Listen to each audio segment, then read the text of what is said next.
Hey guys, JoeBiz34 back again, and I'm reviewing something a little out of the norm this time, something I don't ordinarily collect, and believe it or not, this actually is not mine myself. This belongs to my friend who bought this, which is the Prime 1 Studio and Blitzway, I guess, hybrid, working together to bring this figure to life. From the museum masterline, they present the Joker, which is a 1/3 statue from the Joker as seen in the film The Joker. Here's the stairs and the base.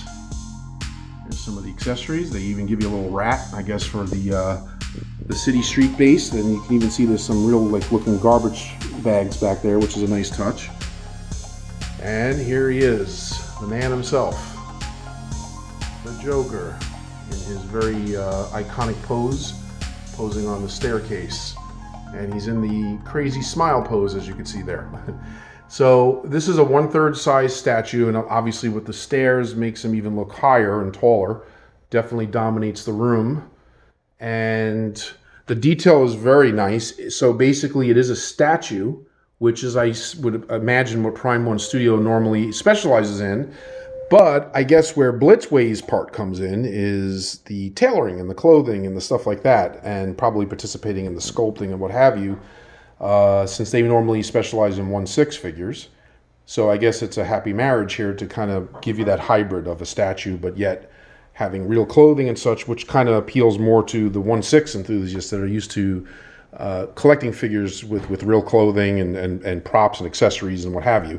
So the accessories here are pretty nice too. They give you the gun that you see him holding here for the sake of the video, the other mask that he's seen wearing at one point when he's on the subway train, his notebook, his little diary here, his notes of crazy stuff. Like I said, they give you the rat for the sewer scenery here in the steps. The "Don't Smile" sign, which I believe appeared in the movie when he was quitting his clown job, and he crossed that out of anger when he was fired. His bag.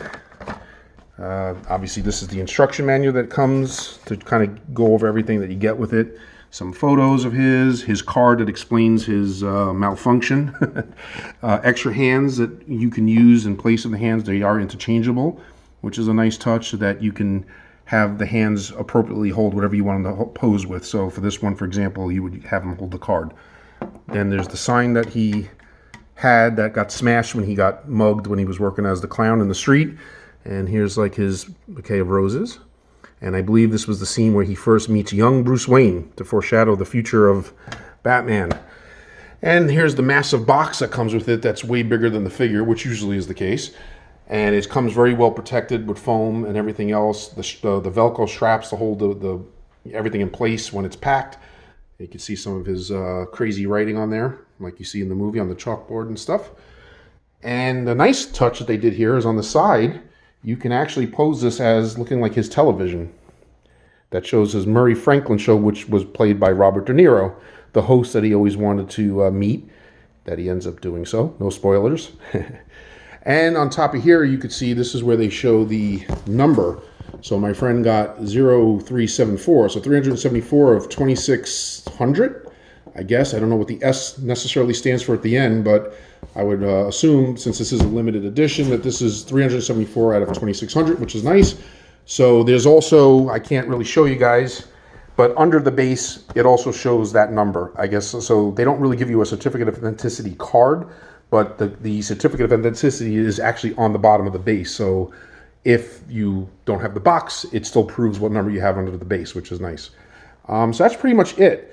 So getting a look into the sculpt itself, as you can see, the likeness is really there.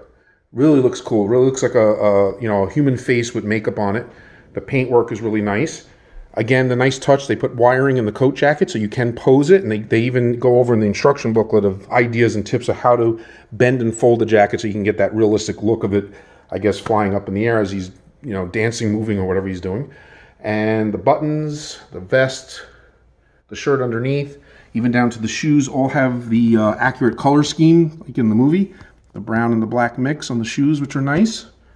And it is a statue, so you can't really, articulate him, but you can, subtly pose him based on what he's holding and the hands that you're using. The head is removable, so it does stay in place, sort of like other statues do, like magnetized kind of thing, or plugs in. And if I had to give any negative, which is not really a negative, I mean, it looks fantastic, is that, you know me, I usually prefer real hair to sculpted hair. However, it is well done, and the paintwork and the weathering and everything does work, so it's really just a nitpick, not anything that's a showstopper.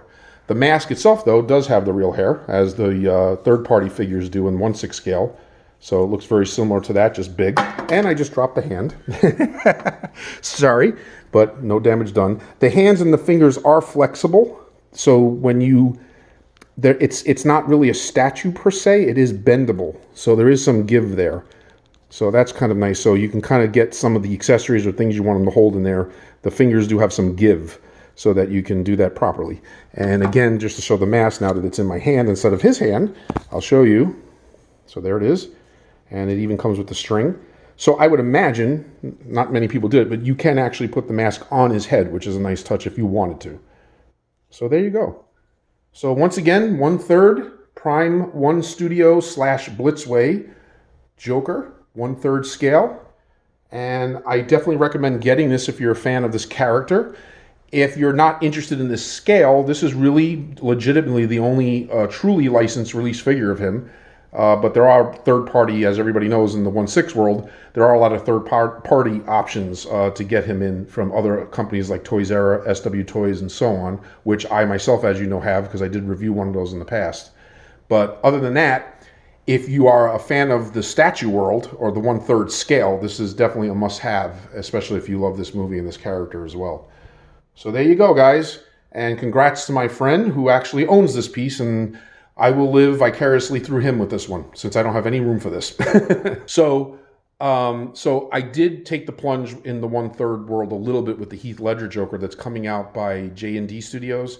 And that looks very nice, and I like the positioning and the posing on that one. And for me personally, although this looks fantastic, it really does, Ledger is my favorite Joker to date. So I did